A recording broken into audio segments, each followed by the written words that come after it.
Coming up next, we have Dr. Ponytail live in the studio. Hello, this is Ryan Collins, and it is way past my bedtime.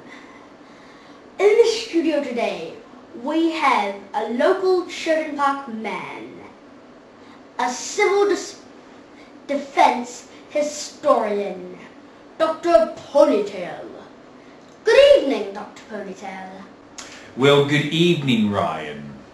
Well, in 1934, I believe it was the summer of 34, a young man, Jonathan Drop, was having this incredible problem where he kept on falling onto the ground. Of course, this was hilarious for the local people, but not so hilarious for him, because of course he was hurting his head.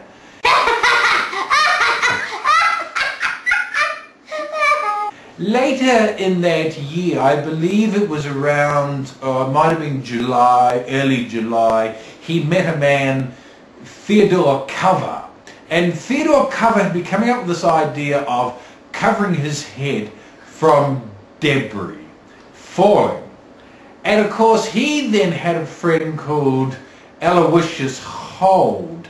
And Aloysius Hold had this idea that if there was a problem, he could just stop and it would come together. And so together these three men, when once meeting each other, decided that putting each other together, the cover, the dropping on the ground, the covering of the head, the holding in the position, could be quite a significant civil defense safety mechanism. So what really is drop, cover, cover? Indeed, that's a good question. I don't quite know. Isn't it drop in case of an earthquake?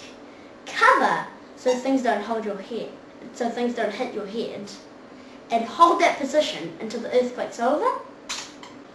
Good night, Dr. Ponytail. Good night, everyone. And good night, Teddy.